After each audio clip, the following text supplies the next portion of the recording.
Lo dijo él. A primera hora. Muy bien, sigamos en el análisis. 7:42, alerto ya mismo, a 8 de la mañana, tostando granizo con Jimena Ron Herráez, María Dolores Miño y Anabel Guerrero Pita para evaluar algunos temas como lo saben hacer cada miércoles en nuestro espacio. Pero sigamos en el análisis de los anuncios económicos de esta semana. Nos habíamos enfocado en la entrevista anterior sobre los temas mineros. Nos hablaba Santiago Yepes sobre su postura respecto de la tasa de fiscalización y también el catastro minero. Pero también se han anunciado otras medidas, auditorías para Petroecuador, Selec y Cenel, en la expectativa de que, ojalá que ahora sí se animen, alguna de las 4 empresas auditoras a ingresar a estas 3 empresas que tienen muchas dificultades, la eliminación de subsidios del diésel para el sector atunero, el pago de la tarifa real de electricidad para los consumidores de alto y medio voltaje, esto lo anunció Carolina Jaramillo el día lunes, y más recientemente ayer sorprendió a la ministra de Economía y Finanzas, Arija Moya, en entrevista con Luis Valareso de Teleamazonas, cuando dejó abierta la posibilidad de que el gobierno pueda impulsar una reforma tributaria entre este y el próximo año. Vamos a tener un criterio con el analista y articulista José Javier Orellana, que está enlazado con nosotros vía telemática. Javier, ¿cómo le va? Bienvenido, buenos días. Le saludamos mi compañera Andrea Orbe, quien le habla a Fabricio Vela. Bienvenido. Si puede prender la cámara, por favor. Buenos días, Javier. Gracias, Andrea. Buenos días a Fabricio y a todos los que nos escuchan. Gracias, parece que ahí sí, parece que hay algún problema con su cámara, que se apaga. ¿Pero sí me escucha o no? Sí, perfecto. Ya, a ver si puede prender la cámara, le agradecería. A ver, primero quiero empezar por el tema de la eliminación del subsidio al diésel para el sector atunero y el tema eléctrico. En el caso del diésel para un sector específico que es el atún, y en el caso de la electricidad para básicamente los consumidores industriales, el sector industrial. ¿Terminan siendo medidas potentes o no estas, en función de tratar de ahorrar recursos del fisco, Javier?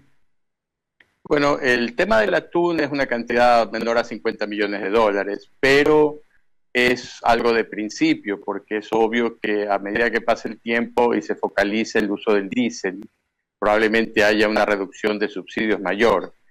También hay otro tema, a medida que el precio del crudo se reduce, y esas son las expectativas por ahora, salvo cambios geopolíticos, la brecha de precio entre la brecha de precio entre el diésel internacional y el local se disminuye. Si el West Texas Intermediate llega a bajar por debajo de 52, 53, probablemente el diésel de Ecuador sea más caro que el diésel importado. Entonces ya se empieza a considerar esos temas. El tema eléctrico es un poco distinto porque los grandes consumidores de electricidad, por ejemplo las mineras, tienden a consumir como más de 100 megas. Entonces empiezan a ser grandes consumidores, el costo era bastante bajo, realmente no estaría seguro si se ha alcanzado un punto de equilibrio con el costo de generación, porque hay estimados que lo ponen más cercano al 14 que al 11, que al 10 y pico, pero al mismo tiempo ellos les dan una oportunidad a esas empresas grandes de considerar simplemente generar para ellos mismos, que ya es un caso que con las nuevas mineras sea lo más probable que ocurra. Entonces, también en Portugal sucedió algo parecido, ¿no? Incentivar a que las empresas grandes vayan a poner sus propias capacidades de generación eléctrica. Entonces, esas cosas se vuelven necesidades. La tarifa eléctrica en Perú y en Colombia es mucho más cara que en Ecuador. Uh-huh. Así es, sobre el tema de del atún, el tema pesquero, estos impactos ha recogido incluso Diario del Comercio una retroalimentación de parte de estas áreas, de estos sectores, de los gremios, y ellos han dicho que tendrían impactos negativos en el sector pesquero, tal y cual usted lo dice. Ellos dicen que la problemática fiscal del país no sería, o más bien esta recaudación o eliminación del subsidio no sería un aporte significativo para la problemática fiscal del país, y que al contrario lo que harían es que las cadenas de valor se vean afectadas, que dependen directa o indirectamente de la pesca. ¿Cómo ve usted eso? A ver, gran parte de la flota es vieja. Los principales barcos, creo que son 11 o 12, son bastante viejos, más de 30 años. Entonces ahí necesitas un programa de reconversión de los motores que cueste entre 2 a 5 millones de dólares. Entonces ahí están buscando algún tipo de crédito blando con un plazo adecuado para poder hacer esa reconversión. Ya algunas empresas lo están haciendo. Además, algo que ellos están pidiendo es si pueden comprar el diésel internacionalmente, porque el diésel del Ecuador tiende a ser más sucio que el diésel afuera. Entonces, ya los precios han bajado. Hace unas semanas el diésel en Panamá estaba alrededor de 2.1, o sea, $2.10. Entonces se empieza a cerrar la brecha, ¿no? Pero recordemos, todos los gremios, todos los países del mundo negocian, ¿no? Entonces esto es un punto que ellos van a negociar, van a estar hablando, pero no es una afectación, todo es una afectación, pero al mismo tiempo quizás con el cambio a mejores motores, más eficientes, y quizás con la capacidad de importar diésel desde Panamá, desde otros países, probablemente se solucione o se llegue a un acuerdo. El tema aquí es que el subsidio al diésel son $1.600 millones. Entonces tienes que irlo recortando y solo dejarlo para la población con mayor necesidad. Eso precisamente es lo que ellos están pidiendo. Una de las cosas que ellos piden es, por ejemplo, autorizar la libre importación de diésel o asimismo eliminar el impuesto de salida de divisas y aranceles sobre el combustible, insumos y equipos pesqueros, justamente en la vía de lo que usted dice. Claro, porque a ver, el problema es que en Ecuador ha habido poca transparencia dentro de lo que es costos de producción, etcétera. Entonces, si bien estaba subsidiando el combustible, me estabas cobrando ICD cuando importaba piezas para los buques, me estaba importando combustible. Esto yo creo que es un sector importante de la economía con más de $1.600 millones en ventas, con mucho interés internacional. Ecuador es segundo en el mundo en proceso, y no solamente procesamos pesca local, también vienen barcos internacionales a dejar su pesca aquí en Ecuador. Entonces yo creo que eso es algo que se va a poder negociar entre el gremio, el Ministerio de Producción, entre los factores, ¿no? Pero es bastante importante para ellos hacer el cambio a equipos con mejor eficiencia de combustible, los motores, porque en sí los cascos, los buques son mayores, pero la parte fundamental son los motores, y son motores antiguos. Entonces están buscando ese tipo de... Otra cosa que ellos están buscando es que a futuro a Ecuador le interesaría promocionar, por ejemplo, un dique seco para limpiar los cascos, que es algo que ellos están haciendo mucho en Chile y Panamá. Y podría ser interesante el Ecuador tener esa facilidad, ¿no? Me imagino que a través de la Marina, etcétera, pero todos esos son proyectos que se deben discutir entre el gremio y los ministerios respectivos. El pequeño problema, Javier Orellana, es que la primera reacción del sector atunero no es que fue tan positiva ni propositiva. De hecho, voceros de Atunec han calificado la medida de la eliminación del subsidio al diésel como un duro golpe, y que esa compensación del Estado les permitía competir con otras flotas que operan en el Pacífico. O sea, yo no sé si en algún momento, a partir de esta postura de Atunec y del gremio atunero, se puede abrir un espacio de diálogo para que la medida no tenga el impacto que aseguran va a tener los miembros del sector atunero, Javier. Algo conozco del tema atunero a nivel costos básicos, pero realmente los tendría que dejar a ellos que negocien por ellos, porque no soy un experto en el ramo. Yo lo que considero es que siempre hay un nivel, ¿no? 1.600 millones de ventas, 40 millones te puede tener una afectación, pero al mismo tiempo hay cosas que pueden hacerse, ¿no? Por ejemplo, este cambio de las máquinas, si son créditos a largo plazo, a plazo, o sea, son mejoras, ¿no? Quitar el ISD, todos esos van a jugar en un balance de suma y resta que a lo mejor es más eficiente para el país, porque tener un subsidio también te crea un problema. La OMC, la Organización Mundial del Comercio, acepta la existencia de un subsidio cuando el subsidio, por ello fui viceministro de Comercio Exterior, cuando el subsidio existe para todos los productos en el país, pero si ya es un subsidio dirigido a un segmento, se vuelve una complicación, una irritante cuando trabajas con ellos. Así que yo creo que esto se tiene que arreglar en conversaciones. Mucho más fuerte la recaudación del tema eléctrico. El tema eléctrico estamos hablando casi de $400 millones de recaudación, porque al final la suma total de todas estas cosas que pasaron es alrededor de $500 millones. O sea, el gran efecto económico para el fisco es la electricidad, en los dos, en AB1 y MB, y la parte que le hicieron a las mineras, ¿no? Entonces ahí probablemente sea la gran mayoría de una serie de medidas que probablemente se nos vienen en los próximos meses. Ahora, dentro de esa serie de medidas que usted señala, ayer la ministra de Economía y Finanzas en entrevista con Teleamazonas ha dejado la puerta abierta para una reforma tributaria. No tengo en la cabeza en este momento cuántas reformas tributarias ha tenido el Ecuador en los últimos tiempos, pero casi que se ha convertido en una vieja confiable y que prácticamente está atada a una modificación del pago de los impuestos. La última el año pasado, cuando nos subieron el IVA del 12 al 13%, y luego por decisión presidencial pasamos del 13 al 15% y es la tasa que está vigente hoy. ¿Cómo toma usted el anuncio de una reforma tributaria? ¿Usted cree que es necesaria en las condiciones económicas actuales, Javier? A ver, desde que yo regresé al Ecuador, creo que son 18 reformas tributarias. Entonces es una cantidad bastante grande, casi anual, como tú dices, la vieja confiable. A ver, el problema del fisco es que tiene unos 3.000 a 4.000 millones de déficit. Está tratando de transparentar ciertos elementos, ¿no? Recordemos que, por ejemplo, la masa salarial de los trabajadores del sector público, del gobierno central, simplemente por ascensos, sube anualmente unos 300 millones de dólares. O sea, sin necesidad de contratar a nadie más, solamente por los ascensos, que pases de SP5, SP6, etcétera, se tiende a subir unos 300 millones de dólares anuales. Estamos en un conflicto interno donde va a haber muchos más gastos.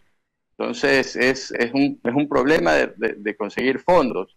Y el Estado tiene atrasos superiores a los 3.600 millones de dólares. Entonces yo creo que podría haber una reforma tributaria, no sé si este año o el próximo, pero estoy seguro que entre los 2 años es necesaria, ¿no? Ahora, ahí tú tienes que hacer un análisis muy detallado sobre los efectos para tratar de hacer una reforma tributaria que facilite. Tú en otros países, cuando pagas impuestos a nivel personal, básicamente tú imprimes tu hoja casi hecha.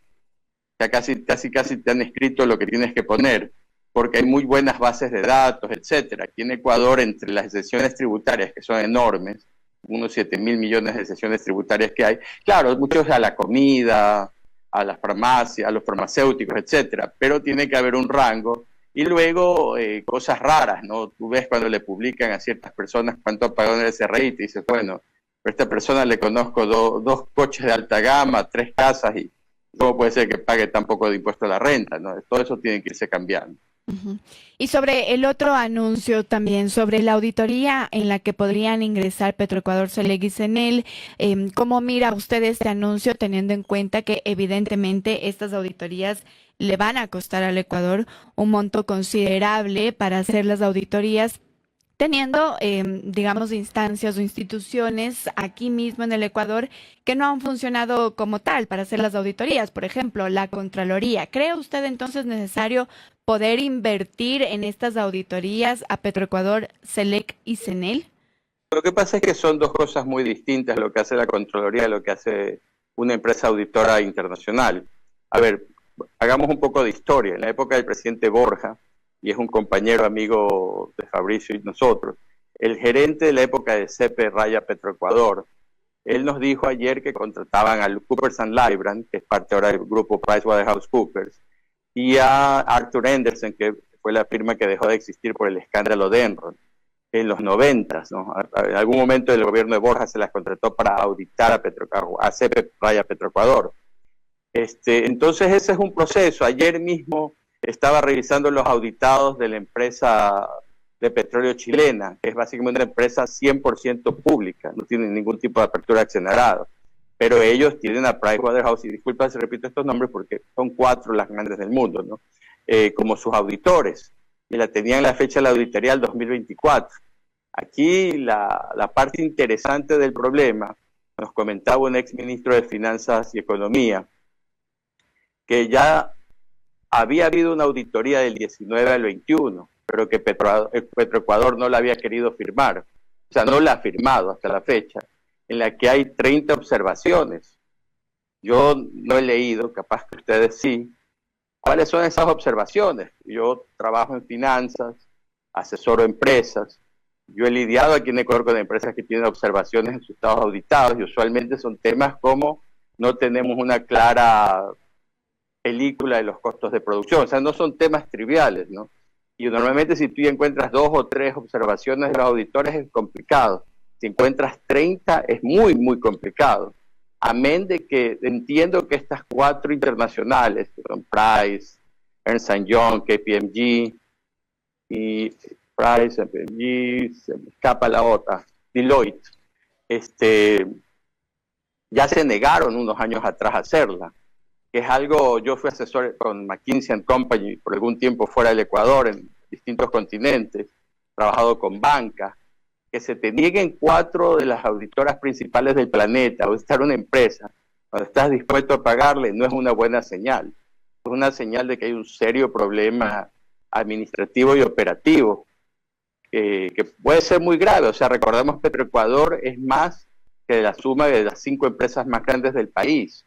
Y yo estoy seguro que si yo hablo con los directores generales de cualquiera de esas 5 empresas más grandes del país y le digo, mira, tu tienda en XYZ lugar, ¿cuánto vendió la semana pasada? Estoy seguro que eso me lo informan en menos de 48 horas, probablemente en 2 horas. Petroecuador tiene esos sistemas contables internos, no tengo la menor idea, pero es una indicación mala que las 4 internacionales no hayan querido venir a auditarla. Y no es un trabajo como el de Contraloría, son dos cosas muy distintas, porque lo otro es una visión hacia afuera, hacia revisar y ver las cifras. A ver, por ejemplo, hablan de que, no estoy seguro, vi un artículo que decía que se evalúan los activos al ojo. Bueno, eso ninguna empresa privada te lo hace. Petroecuador es la empresa más grande del país. Eso se llama arqueo de activos, o sea, una valorización de los activos por ponerlos en estado.